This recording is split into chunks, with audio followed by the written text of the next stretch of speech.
My boyfriend Daniel has given me a gift every girlfriend's day for the past 3 years. This year, when I opened the box, I stopped breathing, because what was inside was something I had never told a living soul.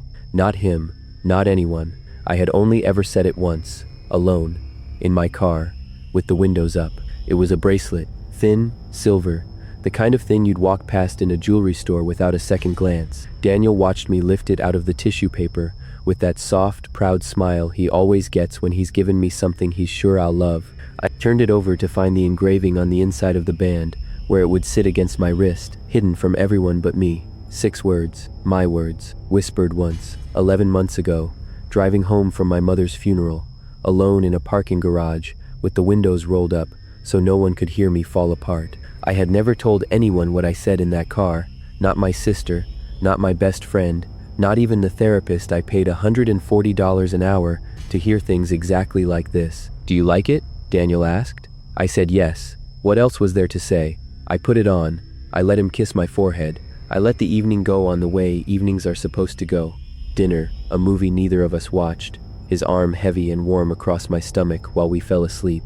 But under the blanket, I kept touching the bracelet with my thumb, tracing each letter like I could rub it away. How do you know how I know isn't really a question people ask each other, not when the answer might break something. So instead, over breakfast, I asked it lightly, almost like a joke. "This is beautiful, but how did you even think of this? These words, where did you get them?" Daniel laughed, buttering his toast without looking up. "You must have said something like that once, and I just remembered it. I pay attention, you know." It was a reasonable answer. Daniel does pay attention. He's the kind of boyfriend who remembers I like my coffee slightly too sweet, who notices when I'm quiet in a way that means something. So I let it go. Almost. But that night, I lay awake long after his breathing had evened out beside me, running back through every conversation we'd ever had, every drive, every late-night talk on the couch, searching for the moment I might have said those words out loud without realizing it.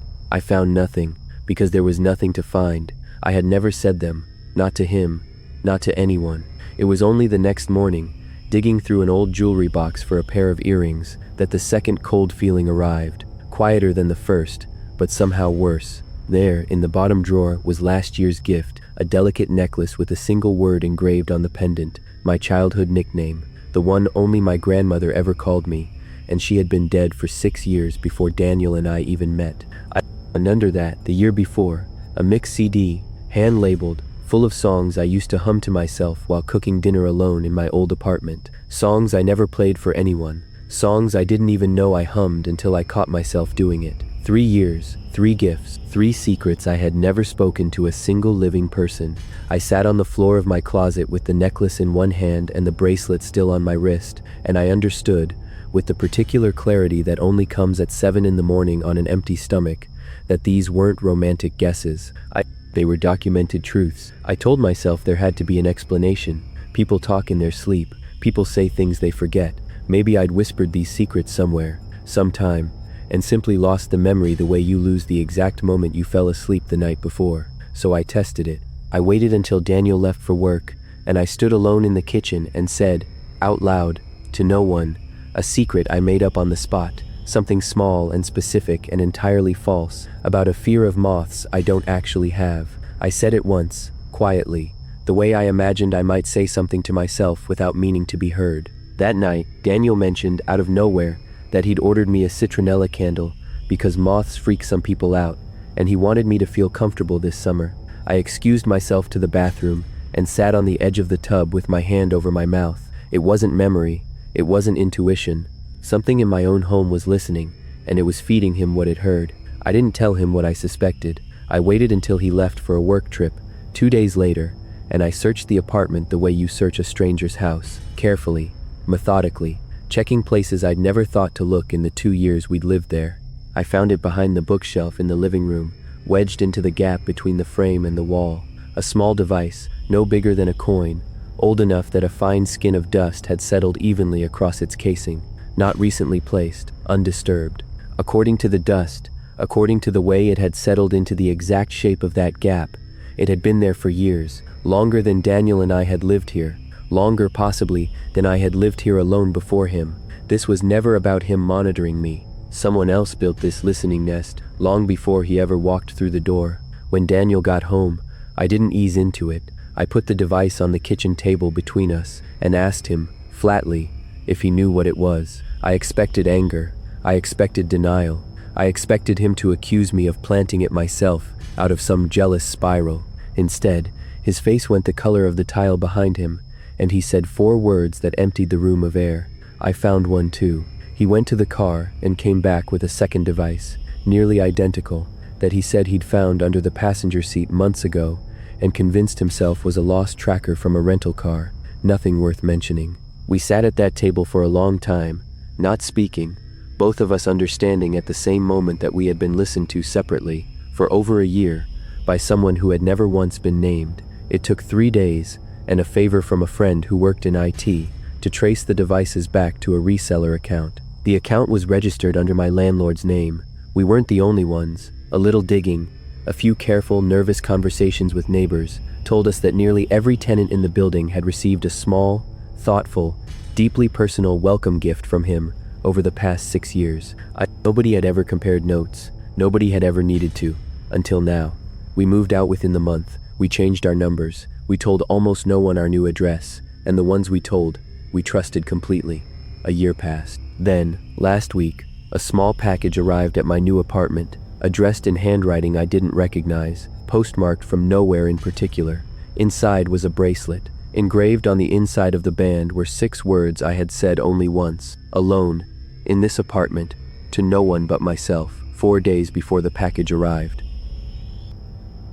We'd been dating 4 months when he took me to his family's lake cabin for Girlfriend's Day. He told me, very clearly, that I was the first woman he'd ever brought there. By the second morning, I found a hairbrush in the bathroom drawer with strands of hair that weren't mine, and they weren't old. The drive up took 3 hours, most of it through pine trees so thick the light came through in strips, and cell signal that dropped to 1 bar and stayed there. Marcus talked the whole way, about his grandfather building the cabin log by log in the 70s, about summers spent here as a kid, about how he'd never once brought a girlfriend up, not one, in 29 years of living. It's not really a place you share, he said, glancing at me with something soft and a little nervous in his face, but I wanted to share it with you.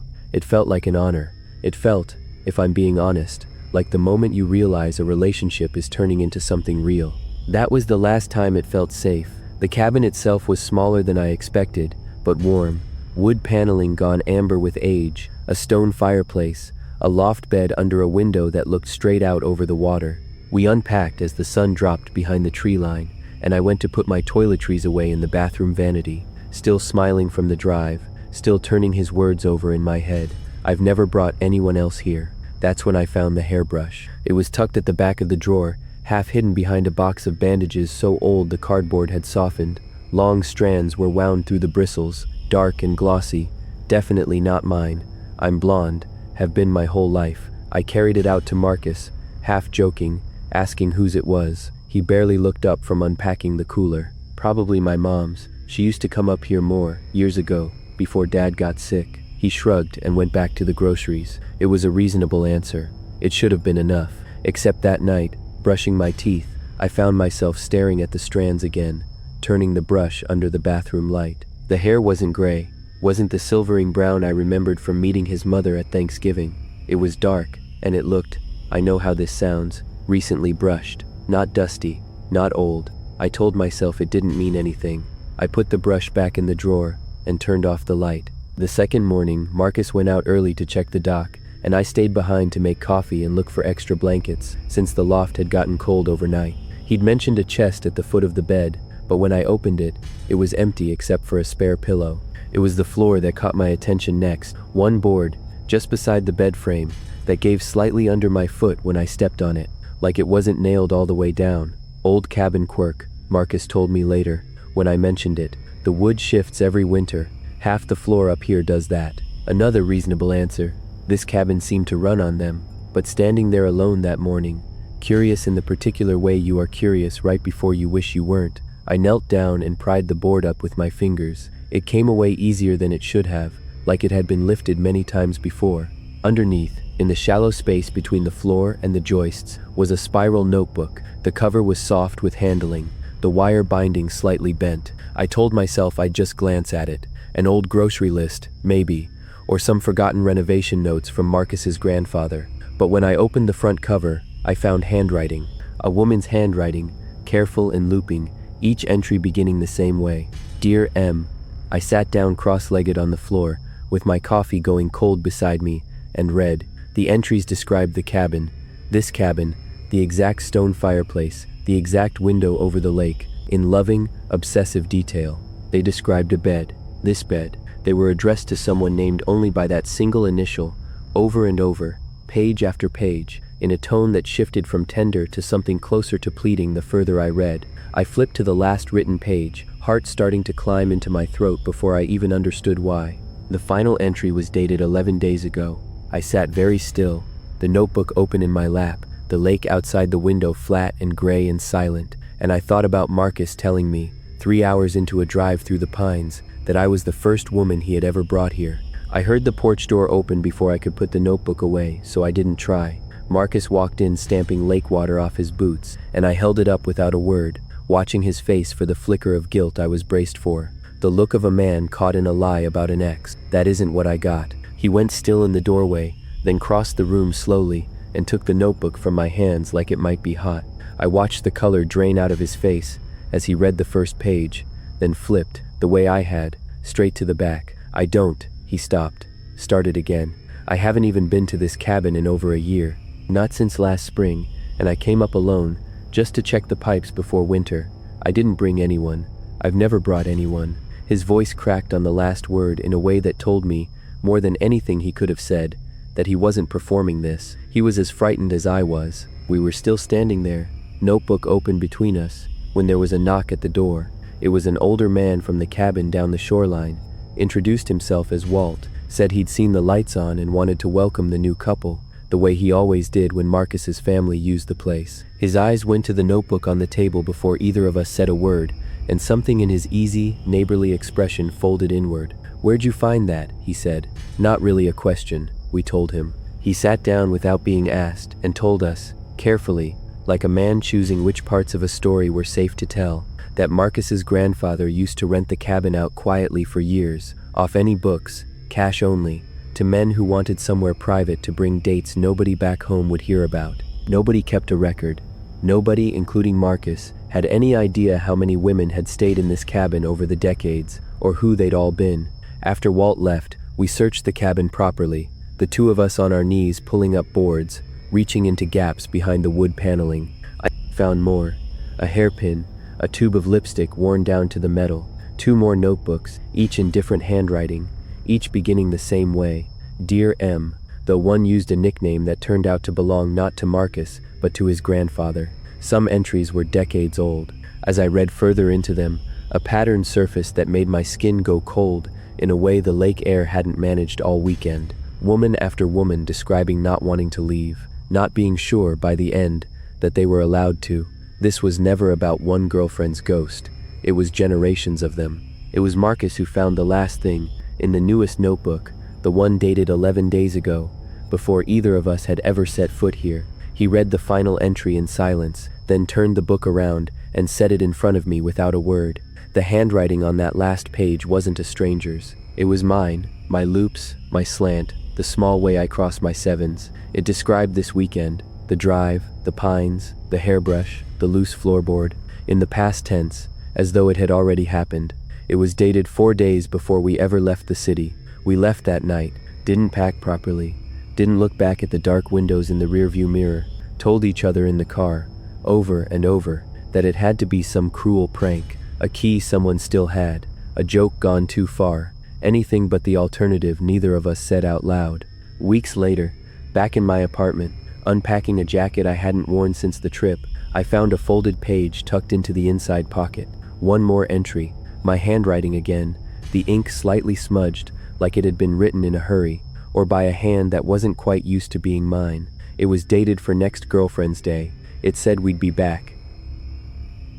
Every Girlfriend's Day, 5 of us post our most romantic memory in our group chat, a tradition since college. This year, I opened the chat and saw Priya's name post first, like always. The only problem is Priya died 4 months ago.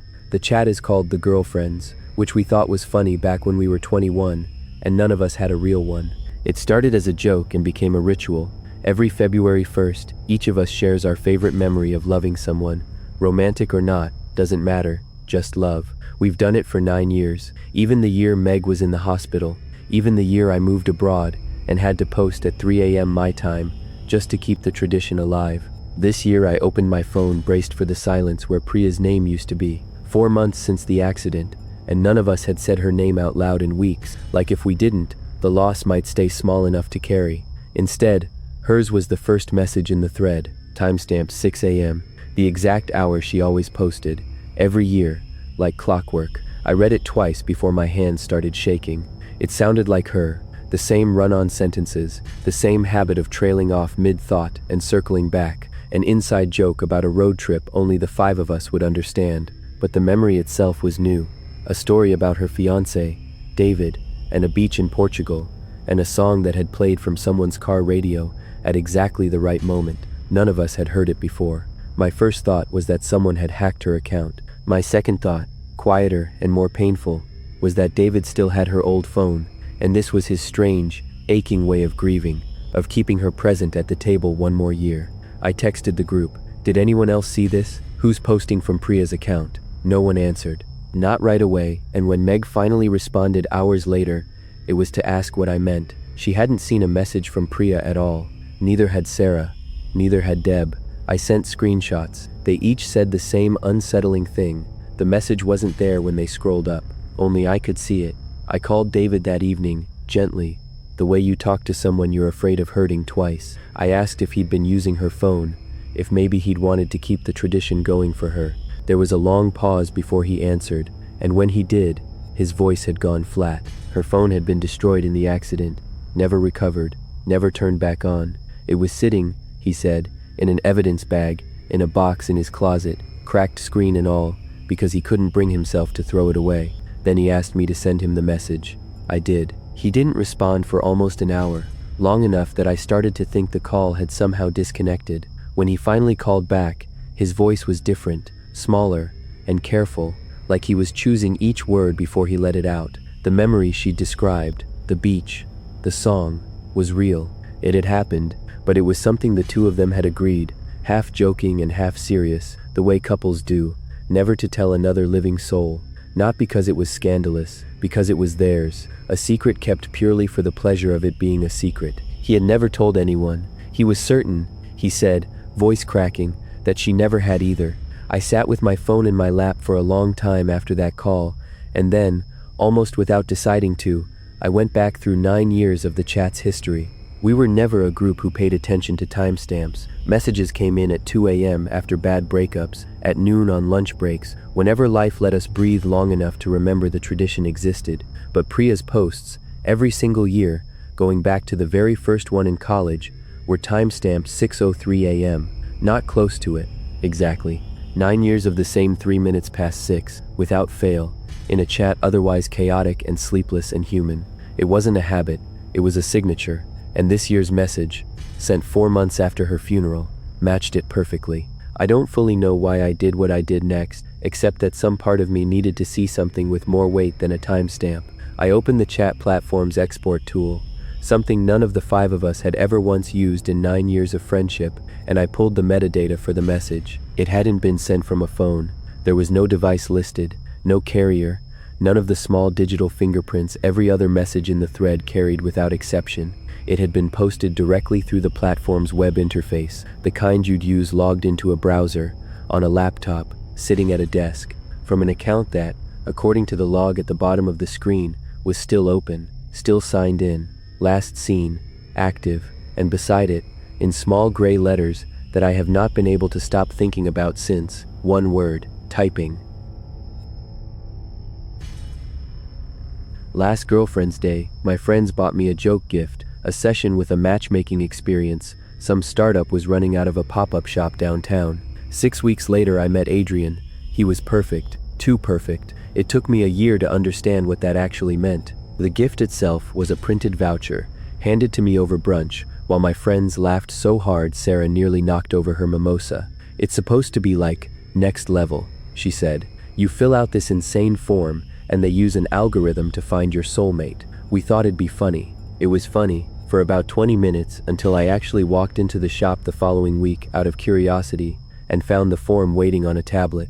It wasn't like any dating app I'd ever used. It asked about my sleep schedule down to the minute, not morning person or night owl, but what time I actually fell asleep on weeknights versus weekends. It asked how I behaved during conflict, phrased in ways that felt uncomfortably accurate, like it already knew the answer and just wanted to see if I'd admit it. It asked me to list my past heartbreaks, one by one, and describe exactly what had broken in each. I filled it out mostly as a joke, laughing at some of the stranger questions, and forgot about it within the week. 6 weeks later, almost to the day, Adrian messaged me out of nowhere. A mutual friend had supposedly given him my number, though when I asked which friend, later, months later, neither of us could quite remember who that had been. He was funny, easy to talk to, and unnervingly right about things. The kind of right that felt, at the time, like the universe finally putting something together correctly after years of getting it wrong. It didn't take long for the coincidences to start feeling less like fate and more like something else. He ordered my coffee order before I ever said it out loud, down to the extra pump of vanilla I usually forgot to mention, until the barista had already started making it wrong. He avoided, without ever being told, the exact 3 conversation topics that could send me spiraling: my father, my old job, the miscarriage I'd never told anyone outside my sister. My friends joked that he must have stalked my Instagram to get so good so fast. I laughed along with them, but I had never posted any of that. Not once, not anywhere, not even in a caption I'd deleted before publishing. I told myself it was intuition. Some people are just good at reading a room, reading a person. I told myself that for almost a year. It was cleaning out old emails, nearly 11 months in, that I found the confirmation from the matchmaking pop-up, sitting unopened beneath a stack of spam. Attached to it was a second file I'd never bothered to look at, a 12-page terms and conditions document I remembered skimming for maybe 30 seconds before signing electronically, eager to get through the intake form and back to my friends and the mimosas waiting outside. Reading it now, sober and alone at my kitchen table, one clause stopped my scrolling entirely. Participants, it said, consented to a custom compatibility construction, followed by a 1-year integration period, terms I had apparently signed my name to, without ever reading in plain language, terms that meant nothing to me, and everything, all at once. I tried to find the shop the next day. The address downtown was a vacant storefront, windows papered over, a for lease sign taped crookedly in the glass, as if it had been empty for years, rather than the handful of months since I'd walked through its door. There was no business registration under any name I could find, no reviews older than that single season, nothing except a scattering of mentions online, other people, other cities, describing the same voucher handed to them as a joke gift that same Girlfriend's Day, at gatherings that had nothing to do with each other. Every single voucher, as far as I could piece together, had led to a relationship that started almost exactly 6 weeks later. I confronted Adrian that night, half expecting him to think I'd lost my mind, half hoping he would, because the alternative was so much worse. Instead, he went very still across the table, the color leaving his face in a way that told me, before he said a word, that he already knew. He told me, quietly, that right before we'd met, he'd gotten a call from an unknown number. A voice, he said, calm and professional, had given him a full profile of me, my patterns, my fears, the exact shape of the partner I needed, phrased so precisely it felt less like a description and more like an instruction manual. The voice had told him simply, "This will make you happy," and hung up.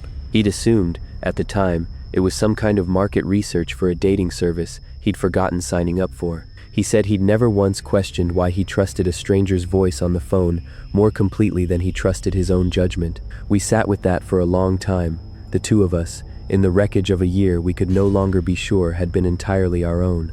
We agreed, gently, painfully, to stop seeing each other, not because the feelings weren't real, but because neither of us could say for certain anymore which parts had been ours to begin with, and which parts had been built. 3 weeks passed. I told myself I was healing, in the slow, ordinary way people heal from things that don't have a name. Then, doing laundry alone on a Sunday, I reached into the pocket of a coat I hadn't worn since winter and found a folded slip of paper I did not remember putting there. It was a voucher, same pop-up name, same design as the one my friends had laughed over a year earlier, right down to the cheerful lettering across the top. Only the date had changed, a new expiration, weeks away, timed, I realized with a slow and terrible understanding, almost exactly to the coming girlfriend's day. Tucked beneath it was a note, written in a hand I didn't recognize, 4 words that I have read so many times since that I can no longer picture the page without them. The first match doesn't always take. We adjust. If these stories keep you up, hit subscribe and turn on notifications. More true horror accounts are waiting for you, and you won't want to fall asleep before you've heard them all.